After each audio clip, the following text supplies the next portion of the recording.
Get this and get it straight. Crime is a sucker's road. And those who travel it wind up in the gut of the prison of the grave. This time a nervous breakdown in a driving rain. A cape with a high collar and a tiny sliver of glass led me from the ballet and a beautiful dancer to the edge of a cliff and death. It happened like this. From the pen of Raymond Chandler, outstanding author of crime fiction, comes his most famous character in The Adventures of Philip Marlowe.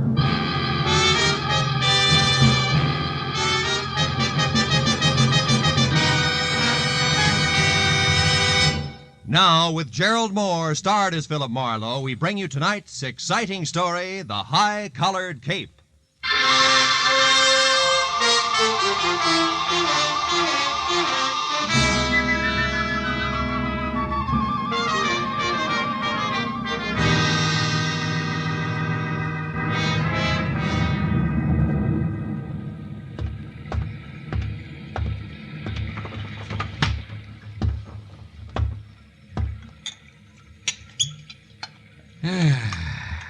Nothing like a drink and a good book on a rainy night. And what a night. Oh, no. All right, don't sprain your finger. I'm most sorry to intrude on you this time at night, but I may have waited too long already. Yeah, well, look, miss, my office hours are 9 to... poor Andre, I felt something dreadful was going to happen to him, and now I'm sure of it. You must find him for me. The poor man Lady, is... wait a minute. Hold it, will you? Who is Andre? And for that matter, who are you? I am Vivian Ordway, prima ballerina, ballet du monde. Prima ballerina? The impresario of the company, my dear old friend, my teacher, the man who's been like a father to me. That is Andre Ledoux. We must help him at once. Well, listen, Miss Ordway, why don't you... Mr. Marlowe, I feared for some time that Andre was on the brink of losing his mind. Yeah, I can understand You it. see, he's a genius, tormented by 1,000 frustrations. He will never dance. He's been crippled, but he is consumed with a passion for dancing and drives himself to express his genius through the clumsy feet of others. Yeah, well, that's very interesting. You've no idea, but I don't see why you came to me tonight, Miss Ordway. What can I do? Help me to find him. Yesterday, something else happened to Andre. I don't know what, but it upset him. Then today at noon, when this awful rain started, he disappeared and... Oh, good heavens. Huh? 8:05. Yeah, what about it? I'll be late for the performance. Here, take this ticket and please come to the theater, Mr. Marlowe. I beg you. I'll pay you anything you ask. Only promise me you'll come. Well, Please. Okay, Miss Ordway. I'll be there as soon as I can.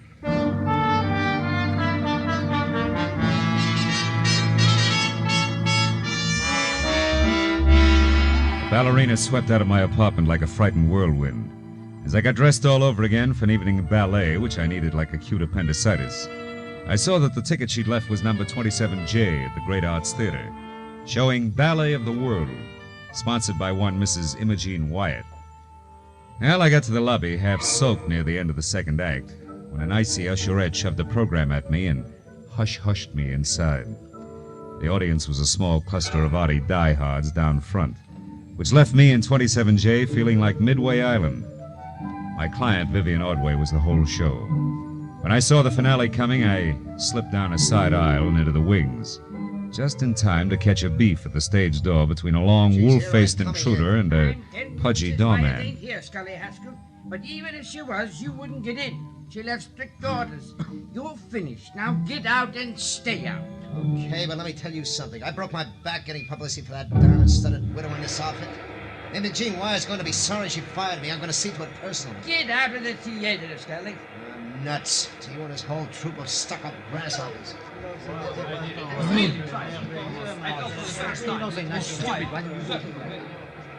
Oh, Mr. Marlowe, Yeah. here. Come this way to my dressing room. Tell me, have you heard from Andre Ledoux, Vivian? No, nothing. But I did remember something that may help. Oh? Andre once mentioned that he had a friend here in Los Angeles, a Mr. Baker who lived at the Winthrop Arms, the Winthrop Hotel, the Winthrop something. Come in, Mr. Marlowe. Thank you. Andre may be there. I'm grasping at straws, I know, but if his mind is gone and he is lost, I'm so afraid for him. Oh, now take it easy, honey. Take it easy. Vivian, is there news of Andre? Oh, no, George, nothing. Mr. Marlowe here is going to find him for us. He's a private detective. Oh, I see. Wonderful. I am George Medikov. Glad to know you. Vivian, I'll be at the hotel. If I can help, please do call on me. And, My dear, you shone as beautifully tonight as the full moon. Как красивая луна. We mere stars were hardly visible beside you. До свидания, Ducha. Fast man with a compliment, huh? He's very sweet. Yeah, what hotel did he mean? The Wilshire Gardens, most of the ballet stay there. Oh. How about you, Miss Ordway? I have a house, a studio on Lookout Mountain, 857. 857. Can I reach you there? No, I'm going to wait here in the theater. If Andre should remember and come back, I'd want to be here. He's a very sick man.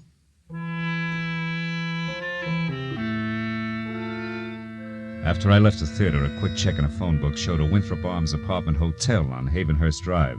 It's just below Fountain Avenue. And when I got there, I found the name Baker stuck over the mailbox to apartment 1A. I went inside and up to the door.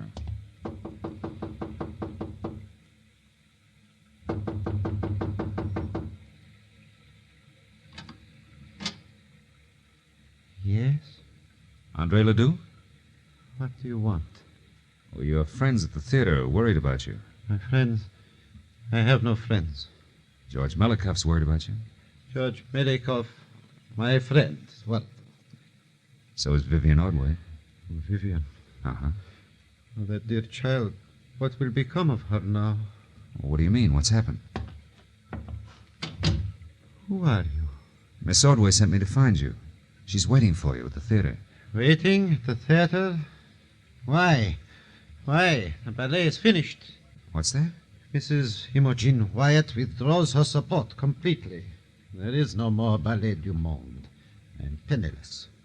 And all our work has been for nothing. I tried to reason with her, but it was hateful. Afterward, I drove here on the dark street, the rain slashing, clawing at me. Andre, where's your friend, Mr. Baker? This place is packed in mothballs. He is in Europe. It is all right that I am here. He sent me the keys long ago, said I could use his apartment and his car. I came here to be alone, to think. My head aches. Andre, what time was it when you left Mrs. Wyatt's yesterday? Do you remember? I can't remember. Only that it was dark, very dark, and it was such a difficult drive. Now, tomorrow she will notify her lawyer to alter the papers and order that imbecile. I wish she were dead. You hear me? I wish that Imogen Wyatt were dead. What was that? Stay where you are.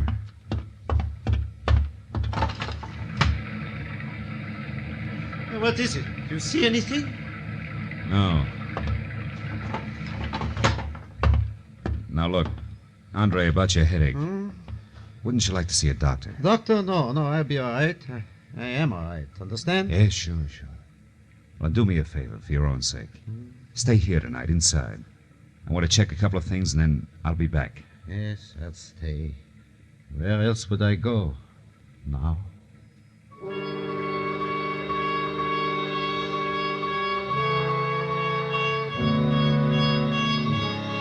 When I left, I was convinced that if the ballet impresario hadn't already slipped his trolley, another slight bump would do it. But two things bothered me. So first I walked around to the window again, but any trace of an eavesdropper had been washed away by the rain. Item number 2 was the strong imprint the drive home in the rain had made on Andre's troubled mind. I wanted to know why. The garage was under the building on the far side. The door was unlocked and a small light burned in the back. I finally found the car, a sleek, close-to-the-ground Hudson registered to Olin Baker, and found it with the first grim discrepancy. The left headlight and fender were still streaked with rain marks, but the right had been wiped clean. And when I reached in and switched on the lights, that cinched it. The glass in the right headlight had been replaced. It was brand new. Hey there. What are you up to? Just testing my friend's car. I may borrow it. You the attendant? That's right. Was you in here last night tinkering around with this here car? No. Maybe it was Mr. Ledoux. He had it out last night. Oh, no, it wasn't him. That was somebody else. I heard a noise. See him when I come out of my back room there. This guy beat it. He took off like a scared turkey. He had a big black cape on with a high collar flapping in the wind. You better watch it, old-timer. That stuff's getting your eyesight. Looked like a cape to me. Yeah? Well, I looked around, but I didn't see no harm done, so I went back to my room. What time was all this? Oh, way past midnight. Maybe 1, 2 o'clock. I didn't pay much attention. By the way, mister, careful of the nip. No, thanks. I'd like to use a phone. You got one? Oh, sure. Back in the corner. I'll show you. I'll find it. The call is personal. Do you mind? Me? She'll say not. Help herself, Sonny. I'm too old to even be curious.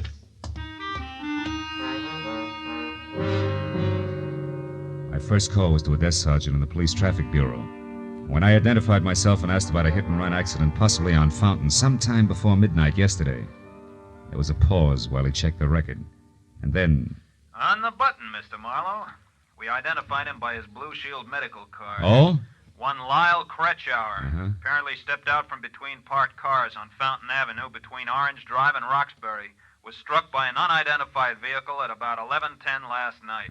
Condition serious. Now, what do you know about this, Mr. Marlowe? I'll get in touch with you later, Sergeant. Thanks. Stepped out from between parked cars.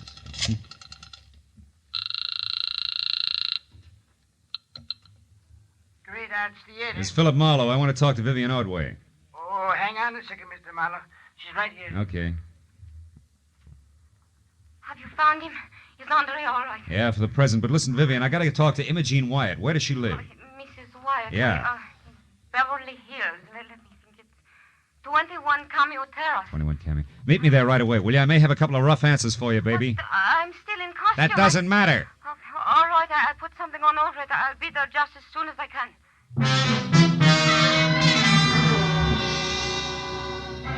Between slick streets and visibility zero, it was a solid half-hour drive from the Winthrop Arms out to the swank Cameo Terrace.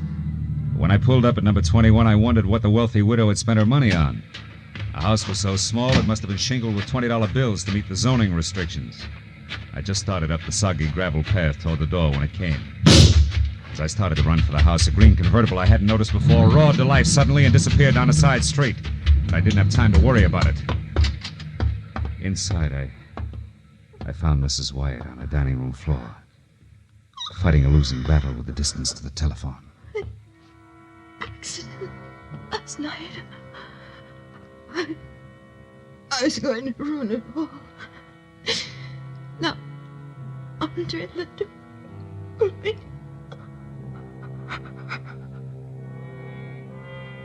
She was dead. I looked through the rest of the small and now silent house in a hurry, but found nothing more constructive than the rear door wide open. I got back to the living room just in time to see my client, Vivian Ordway, bizarre in a short, frothy ballet skirt and long white hose, standing in the front door.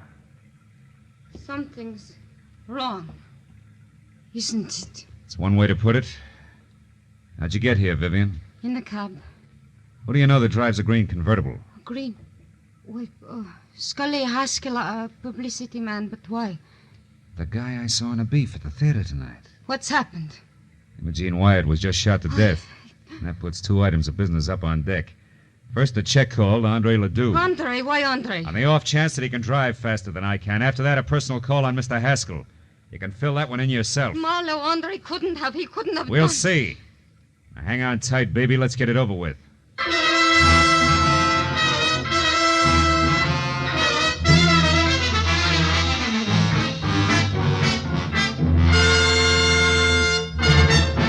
In just a moment, the second act of Philip Marlowe. But first, the great international comedienne Beatrice Lillie will be Bing Crosby's guest on CBS this Wednesday night. The CBS Bing Crosby Show always guarantees enjoyment. So be listening when B. Lillie joins Bing on most of these same CBS stations this Wednesday night. Now with our star, Gerald Mohr, the second act of Philip Marlowe, and tonight's story, The High-Collared Cape.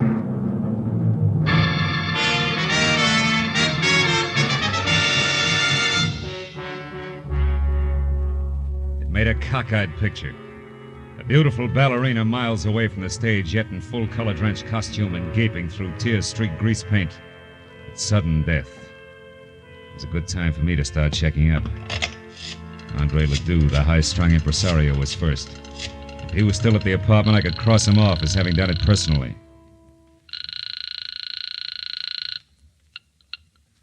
Hello? Hello, who is it you want? Sorry, wrong number. Marlowe, he was home, wasn't he, Andre? I mean, you couldn't suspect him, Marlowe. Why, Andre is the sweetest man in the world. Take it easy, honey. I didn't say Ledoux did it. And his being home doesn't say he didn't. People sometimes pay other people to do their dirty work for them, you know. Just what are you trying to say? You hired me to find Ledoux, and I did. But also I found he was suffering from shock, and has been since last night when Mrs. Wyatt told him she was going to fold the show. Fold the show? Yeah. And that Vivian would ruin him. And half a dozen more I could name. You're so right, so you've all got plenty of motive. But what about Haskell? We know he hated Mrs. Wyatt. Isn't revenge motive? Revenge and the fact that you saw his car. Why do you insist on defending him? I don't. Only there's another angle. It's called hit and run, and I know that it ties in tight with Ledoux, Mrs. Wyatt, and the actual killer. Hit and run? I don't understand. Well, neither do I yet. Now, look, do you know where Scully Haskell lives? No. Where does he hang out? Oh, sometimes at the bar at Wilshire Gardens Hotel. Okay, I'll try it. Now, you go back to your place up in the hills. I'll find it when I got some answers. Now, hurry up and get out of here, will you? Somebody might have heard the shot and called it... Somebody did hear the shot. Go on, get out. Yes, but Marlowe... No buts. Go on, Vivian. Get in a cab and go straight home. Do your crying there. All right. Good. I'm trying to... Hey, Vivian, you forgot your coat. Vivian, you... Oh, no, baby. You forgot your cape.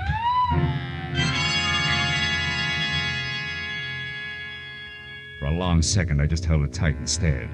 High Elizabethan collar, enough gathered cloth to rig old Ironsides. It could have been what the garage attendant thought he had seen running away from the car Ledoux had used. But the garage attendant could have been mistaken, too. I told myself that leaping high to conclusions was strictly for ballet dancers. I jammed the cape into a small bundle and left via the service entrance just as the police sirened up. I took the Great Circle route back to my car, tossed the cape on the seat next to me, and drove fast to the bar at the Wilshire Gardens Hotel.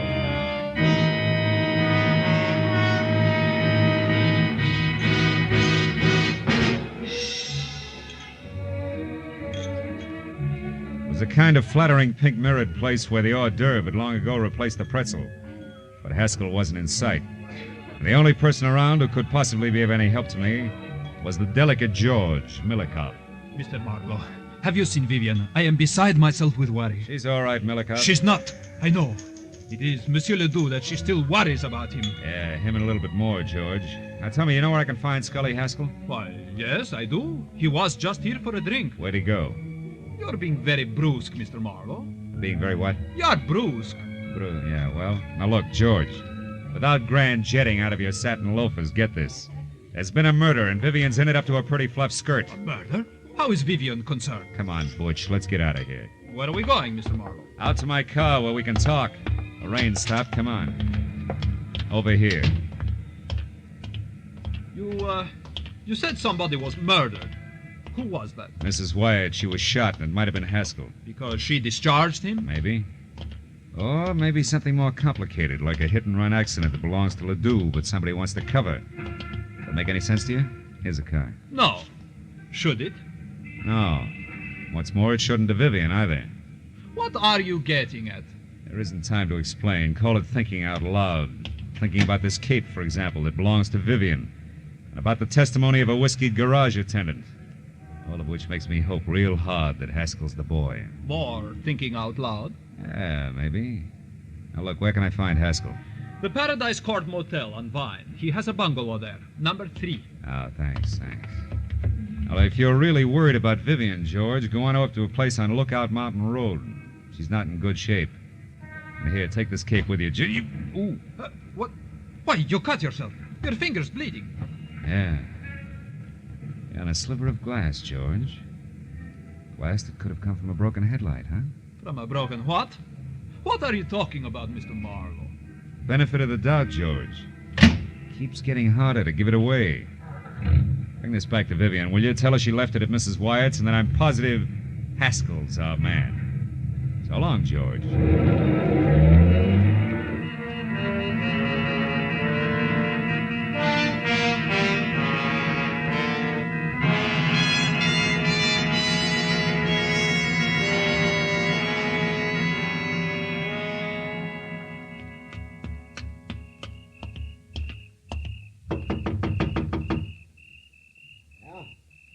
You, Nancy? Not quite. The name's Marlowe. I want to talk to you, Haskell. Don't waste your breath, Skip Chaser. I'm broke, and I'm going to stay broke until the 1st of next month. After that, you can get in line. Who are you fronting for, the finance company? Imogene Wyatt's dead, Haskell. What did you say it?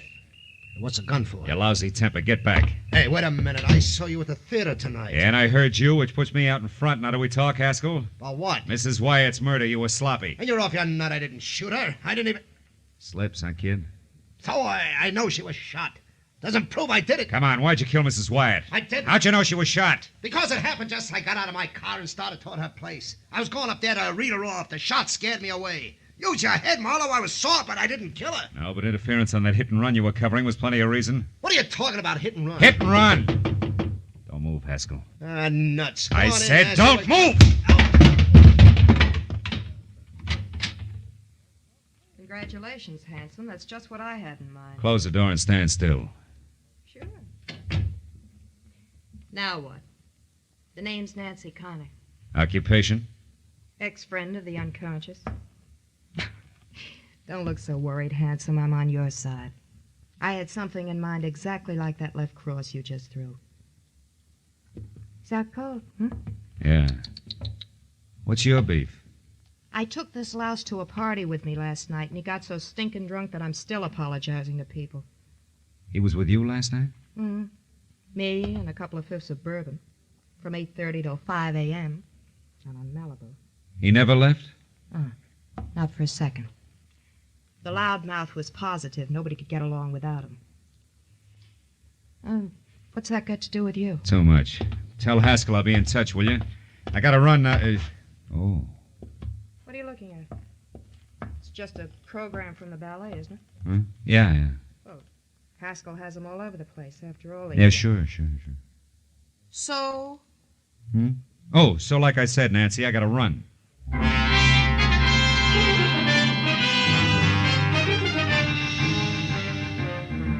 It was 15 stop-and-go minutes from Haskell's place to the Hollywood Hills, and another 5 screeching up the paved snake that was Lookout Mountain Road. But finally, I was there out of my car and running toward number 857, which was a collection of windows and a rustic log frame half jutting out into space. And around in the back, there was a wooden sun deck. Below it, on either side, huge rocks that lined the edge of the cliff. Directly below, only the dark, bottomless canyon. On the end of the porch near me, there was a long flight of stairs. And I started up, one careful, noiseless step at a time, my hand tight around the 38. Suddenly, in the weak light of the thin slice of moon, I saw Vivian Ordway. Her back to the flimsy porch rail, her face an ugly knot of terror. Oh, George. And only inches away from her and brandishing the gun he'd used to kill Mrs. Wyatt was the half-crazed answer to everything. The delicate jaws, Please, Melikov. It's too late, Vivian. Marlowe knows this cape was what the garage attendant saw. And do you know how? Because of a stupid little thing. A sliver of glass that was caught in it, which came from the broken headlight that the wearer of the cape replaced. The wearer who was covering up Andre Ledoux's hit-and-run accident so that he could have the pig where he wanted him. You're wrong, George. Marlowe was after Haskell. He thinks Haskell killed Mrs. Wyatt. He only hopes that. And he'll find out one way or another that the beautiful ballerina is guilty. Then he'll be forced to come back here after you. But George, I'm not guilty. Of course you're not, Vivian. I am. The cape is mine, not yours. You only used it tonight. That's the only thing he doesn't know, and never will. Because you will have killed yourself after confessing to me. No. It's the only way, Vivian. You or me. But it's always been that way, hasn't it? Even in the ballet, where one or the other of us had to be starred. Too bad it wasn't I. Yeah, crying shame, Melikov. Get away from that rail, Vivian. He's going to the other end of the porch, Marlowe. He's going to jump at the ground there. Melikov, no!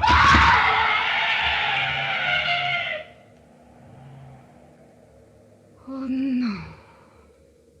Too great a leap, even for a ballet dancer. Let's get out of here.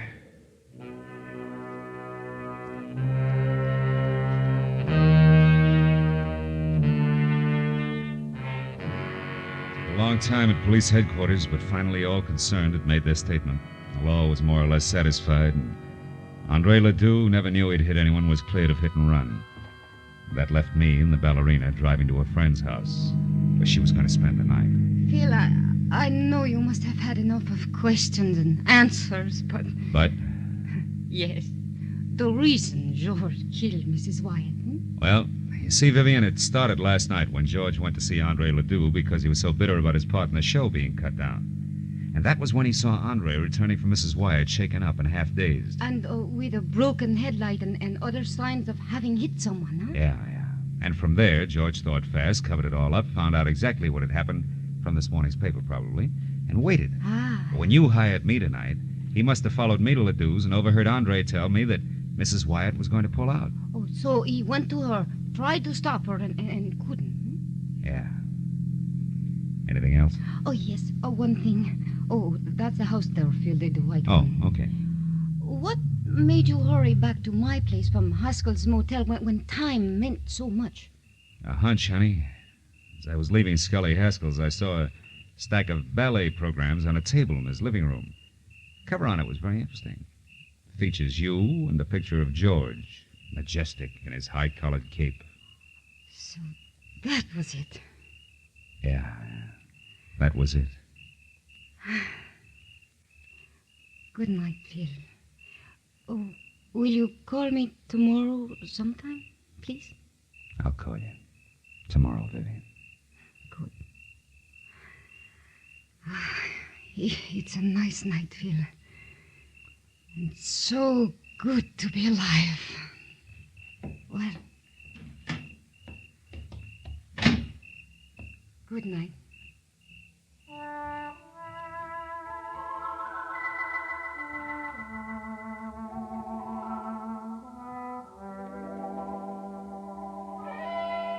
Well, I drove straight home in the quiet, empty hour through the quiet, empty streets, thinking all the way about ballet, which to me had always been something very delicate.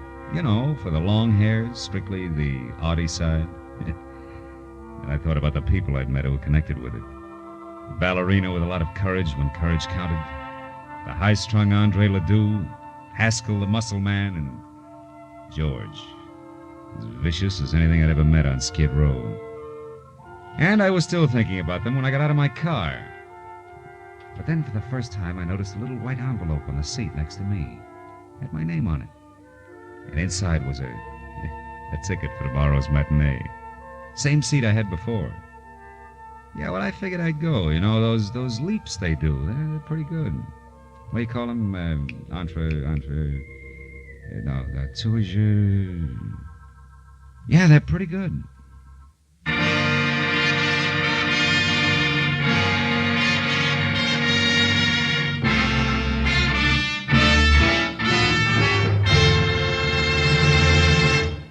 The Adventures of Philip Marlowe, bringing you Raymond Chandler's most famous characters, star Gerald Mohr, are produced and directed by Norman MacDonald and are written for radio by Robert Mitchell and Gene Levitt.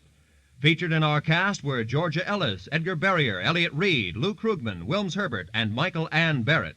The special music is composed and conducted by Richard Arant. Be sure and be with us again next week when Philip Marlowe says...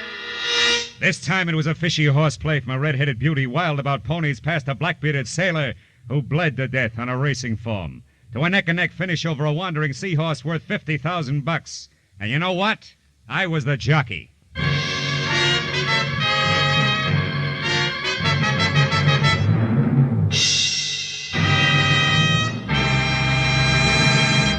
Remember, every Wednesday night, CBS brings you Groucho Marx with his wonderful quiz, You Bet Your Life. It's one of the brightest, most spontaneous, most genuinely funny shows on the air, so be listening this Wednesday night on CBS. This is Roy Rowan speaking. Now, stay tuned for Pursuit, which follows immediately on most of these same CBS stations. This is CBS, where Burns and Allen are heard every Wednesday night, the Columbia Broadcasting System.